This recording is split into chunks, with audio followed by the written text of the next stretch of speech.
दोस्तों, अपना ज्ञान और बढ़ाने के लिए हमारे चैनल को जरूर सब्सक्राइब करें और सच्चे दिल से कमेंट बॉक्स में लिखें। जय गौ माता, जय श्री हरि नारायण, जय माता लक्ष्मी। 12 नवंबर 2024 देवउठनी एकादशी के दिन चुपचाप गाय को खिला दें कि एक छोटी सी चीज, रोड़पति भी होंगे करोड़पति। मिलेंगे सभी संकटों और कष्टों से मुक्ति। पितृदोष तुरंत होगा खत्म। पूरे साल आपके घर में भरे रहेंगे अन्न धन के भंडार।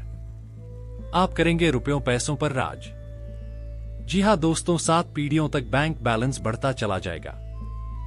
दुख दूर हो जाएंगे और सुख आपके पास आ जाएंगे। सुख आपके कदम चूमेगी यदि आप 12 नवंबर एकादशी के दिन गाय को यह एक छोटी सी चीज खिला देते हैं, जो कि इस वीडियो में हम आपको बताने वाले हैं। जी हां दोस्तों, यकीन मानिए इस चीज को यदि आप गाय को खिलाते हैं एकादशी के दिन, भगवान विष्णु जी और माता लक्ष्मी बहुत प्रसन्न हो जाएंगे। आपके जीवन के जो भी दुख दर्द संकटग्रस्त है, समस्त दुख दर्द संकटों से छुटकारा मिल जाएगा। आप यूं कहें, आपके जीवन से तत्काल गरीबी भी समाप्त हो जाएगी। समस्त दुख दूर होकर सुख आपके कदमों में आ जाएंगी। इतना शुभ संयोग पूरे 500 सालों के बाद बन रहा है। देवउठनी एकादशी के इस बार बहुत ही दुर्लभ संयोग में बन रहे हैं। यदि आप चाहते हैं कि मांग विष्णु जी माता लक्ष्मी की कृपा आपको हासिल हो, जीवन से तत्काल गरीबी समाप्त हो जाए, पितृदोष दूर हो जाए, तो दोस्तों आज की यह वीडियो मिस मत करना। बहुत ही महत्वपूर्ण और लाभकारी वीडियो है। पूरे 500 वर्षों के बाद देवउठनी एकादशी के दिन इस बार ऐसा शुभ संयोग बन रहा है जिसमें आपके समस्त दुख दरिद्रता संकट दूर हो जाएगी, मात्र यह एक चीज खिलाने से गाय को। तो दोस्तों, कौन सी खास चीज इस वीडियो के माध्यम से वहीं बताएंगे। पूरा वीडियो देखना, बहुत ही महत्वपूर्ण वीडियो है, आपके लिए लाभकारी वीडियो है। क्या दोस्तों, वीडियो का सबसे पहले तो आपसे रिक्वेस्ट करते हैं, भगवान विष्णु जी और माता लक्ष्मी के सच्चे भक्त वीडियो को लाइक कर देना और सच्चे दिल से कमेंट बॉक्स में जय श्री विष्णु, जय माता लक्ष्मी, जय गौ माता जरूर लिख देना, जिससे आपकी समस्त मनोकामनाएं पूर्ण हो जाएं। और ज्यादा से ज्यादा वीडियो को अपने दोस्तों में शेयर जरूर करना। दोस्तों, आपको बताना चाहेंगे कि हिंदू धर्म में एकादशी का बड़ा महत्व होता है। साल में कुल इस एकादशी पड़ती है, यानी हर महीने 2 एकादशी पड़ती है। और दोस्तों, आपको बता दें, इस दिन आपको भगवान विष्णु जी के साथ माता लक्ष्मी की पूजा अर्चना जरूर करनी चाहिए। दोस्तों, इस दिन विधि विधान से भगवान विष्णु जी माता लक्ष्मी की पूजा करें। मंदिर और ऊर्जा स्थल को साफ कर आपको भगवान विष्णु जी माता लक्ष्मी की मूर्ति को स्थापित करना चाहिए। इसके बाद उनकी पूजा विधि अनुसार पूजा करें, व्रत का संकल्प लें और विष्णु जी और माता लक्ष्मी को नमस्कार करें। भगवान विष्णु माता लक्ष्मी की पूजा में आपको फूल, नारियल, सुपारी, लौंग, अगरबत्ती, घी, पंचामृत, भोग, तेल का दीपक, दल और दान चंद्र जरूर रखनी चाहिए। आपको पूजा करें और विधि विधान से भगवान विष्णु जी माता लक्ष्मी की आरती करें। व्रत कथा जरूर पढ़ें और अगले दिन व्रत का पारण जरूर करें। द्वादशी के दिन जरूरतमंदों को भोजन कराएं तथा शक्ति सामर्थ्य के अनुसार अन्न धन वस्त्र का दान करें। यदि आप ऐसा करते हैं तो भगवान विष्णु जी माता लक्ष्मी प्रसन्न होकर आपकी समस्त मनोकामनाओं को पूर्ण कर देते हैं। और अब बात करें कि गाय से जुड़े कौन कौन से उपाय आपको देवउठनी एकादशी के दिन जरूर करनी चाहिए, या कोई भी एकादशी पे जरूर करनी चाहिए, जिससे समस्त दुख दर्द संकट दूर हो जाते हैं।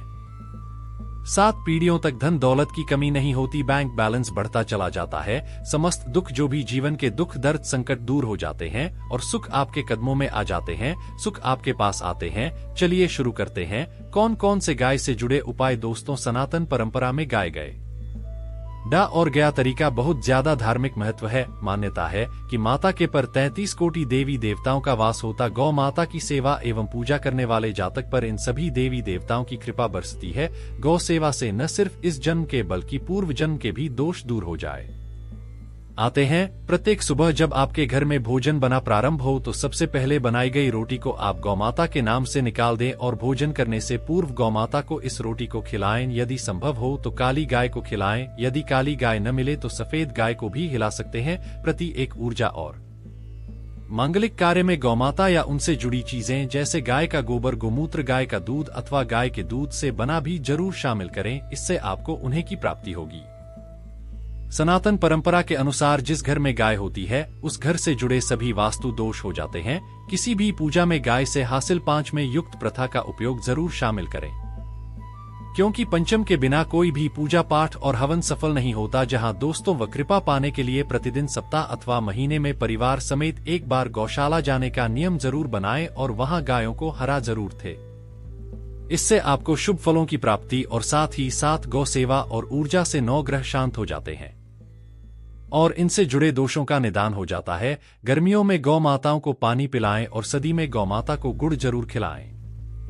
ध्यान रखें, गर्मियों में गाय को गुड़ खिलाएं। अनेक देवी देवताओं को अपने शरीर पर धारण करने वाली गौमाता से जुड़े कई शुभ और अशुभ संकेत भी होते हैं। मसलन गाय का दूध दुहते समय यदि गाय ठोकर मार दें और सारा दूध बिखर जाए तो अपशगुन होता है। यदि कोई निकल रहा हो और गाय अपने बछड़े को दूध पिला शाम में आ जाए तो निश्चित रूप से जिस यात्रा के लिए आप निकले हैं वह यात्रा आपके लिए जरूर ही सफल होगी और वह काम जिसके लिए आप निकले हैं वह जरूर ही होगा।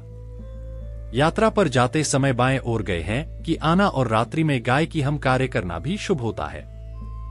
दोस्तों, साथ ही साथ गाय के साथ आप भूलकर भी यह काम न करें, अन्यथा मिलता है घोर पाप और जीवन भर की परेशानियां। जी हां दोस्तों, गाय को राष्ट्रीय पशु बनाए जाने और इन्हें मौलिक अधिकार दिए जाने की बात है तो सवाल उठता है कि गाय जब भारतीय संस्कृति का अहम हिस्सा है तभी गाय के साथ लोग खराब व्यवहार कैसे करे लेते हैं। गाय दर दर भटकती रहती है, हर पर इन्हें चारा तक लोग नहीं देते का जब तक दूध देती रहती है तो उनकी सेवा होती है और जैसे ही दूध देना बंद कर देती है तो लोग इन्हें उनकी किस्मत पर छोड़ देते हैं। सड़कों पर और गलियों में भटकने के लिए ऐसे में गोवंशी जीवों को कोई डंडे से मारता है तो कोई उन पर पानी डाल देता है, कभी वाहनों से इन्हें ठोकर लग जाती है तो बीमार होकर बेचारी गाय दम तोड़ देती है। ऐसे में जरूरत है इन बातों को कि गाय को ले लेकर शास्त्रों में क्या कहा गया है, गाय के साथ आपको कैसा व्यवहार करना चाहिए। क्या आप दोस्तों, गाय को कभी भी मारना पीटना नहीं चाहिए। शास्त्रों में गाय को माता का दर्जा दिया गया है।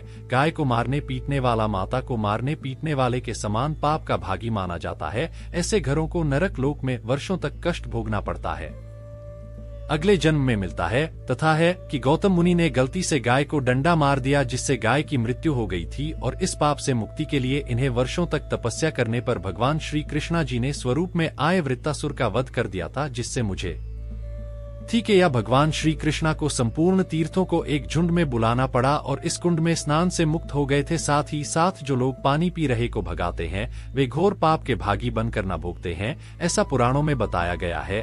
जबकि जो लोग गाय के लिए या और चारा बनवाते हैं वह माँ होते हैं। ऐसे लोग घोर पाप से मुक्त होकर स्वर्ग पाए जाते हैं और बड़े ही धनवान कुंड में जन्म लेकर सुख भोगते हैं और साथ ही साथ आराम कर रही गाय को कष्ट देकर कभी भी उठाना नहीं चाहिए। कहते हैं कि जिस स्थान पर गाय बैठी है वहां से नकारात्मक ऊर्जा समाप्त हो जाती है। गाय के बैठने की जगह को जो लोग नियमित साफ रखते हैं वे पूर्व जन्म में किए गए जाने अनजाने में पापों से मुक्ति हो जाते हैं और गोलोक में स्थान पाते हैं।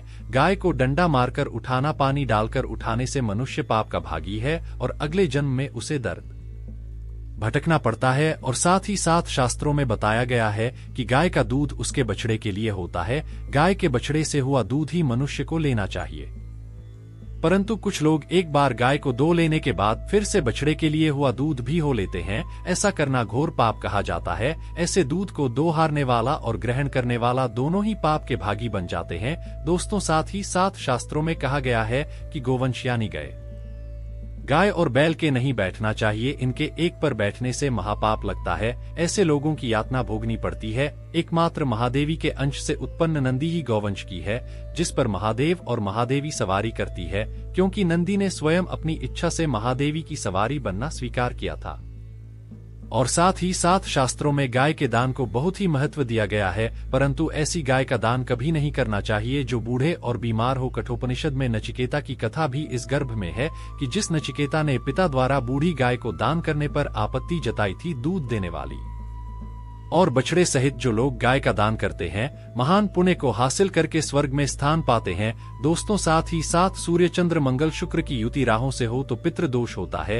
यह भी मान है कि सूर्य का संबंध पिता से एवं मंगल का संबंध रक्त से हो ने के कारण सूर्य यदि शनि राहु या केतु के साथ स्थित हो या दृष्टि संबंधी हो तथा मंगल की युति राहु या केतु से हो तो पितृ दोष होता है। इस दोष से जीवन संघर्षमय बन जाता है।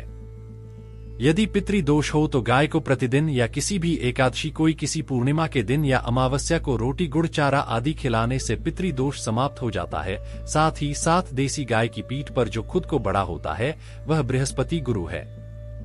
जन्मपत्री में यदि बृहस्पति नीच राशि मकर में वह सफल होगी। और साथ ही साथ यह संकेत भी जाने, यदि आप यात्रा पर जा रहे हैं और सामने आपके गाय पर जाए अथवा अपने बछड़े को दूध पिलाती हुई सामने गाय दिखाई दे जाए तो समझ जाना कि वह यात्रा आपके लिए जरूर ही सफल होगी। और साथ ही साथ घर में गाय होती है उसमें वास्तु दोष स्वतः ही समाप्त हो जाता है। और साथ ही साथ आपको बता दें कि गाय को आप जो भी रोटी बनाए प्रतिदिन ताजी रोटी ही बनाएगा। को अगर आपने रोटी बनाई है तो कोशिश करें कि उस रोटी को आप तुरंत ही गाय को दे दें। अगर आप उस रोटी को रख देंगे और उस रोटी को अगले रोटी मानी जाएगी। गाय को कभी भी बासी रोटी न दें, इससे घर में नकारात्मक ऊर्जा वास करती है और जो भी कार्य आपके बनने वाले होंगे वह कार्य भी आपके बिल्कुल भी नहीं बनेगी। इससे आपके घर में हमेशा दरिद्रता आवास रहेगा और आप जिस भी कार्य को करेंगे उस कार्य में आपको हमेशा असफलता ही हाथ लगेगी। इसलिए को कोशिश करें गाय को रोजाना ताजी रोटी बनाकर खिलाएं और रोटी को बिल्कुल ना रखें। बासी रोटी गाय को न दें और साथ ही साथ सदी की गाय को नहीं खिलानी चाहिए कि घर में कोई फल है कोई सब्जी है सर जाए तो लोग क्या करते हैं गाय को खिला देते हैं। नहीं, ऐसा नहीं करना चाहिए। ऐसा करने से यदि आप गाय को खिलाते हैं तो और पाप के भागी बन जाते हैं। आप बिल्कुल भी सड़ी गली चीजें गाय को खिलाएं और साथ आटे की लोइयां बनाकर उनके ऊपर हल्दी लगाएं। इसके बाद आप उन 11 दोषियों को एक एक करके को खिलाएं। प्रत्येक लोई को खिलाते समय गाय के सींग हो पर हाथ, मेरी पीठ पर हाथ फेरा, मस्तक पर हाथ फेरा। माता कहा कि आप चरण स्पर्श करें। जहां दोस्तों ऐसा करने से आपके समस्त कार्य बनने लगेंगे। जो दुख का समय चल रहा है वह भी समाप्त होगा। आपके जीवन में खुशियां ही खुशियां होंगी। और एक बार आप 7 बार गाय की विक्रमा भी कर लें तो आपके समस्त कार्य पूर्ण होंगे। साथ ही साथ आप गाय को जब भी रोटी दे रोटी पर या तो आप थोड़ी हल्दी लगा लें या थोड़ा गुड़ रख लें, तब गाय के लिए आशा है आज की प्रस्तुति आपको समझ आ गई होगी। पर वीडियो अच्छा लगा हो तो चैनल को सब्सक्राइब करके वीडियो को लाइक जरूर करें। धन्यवाद।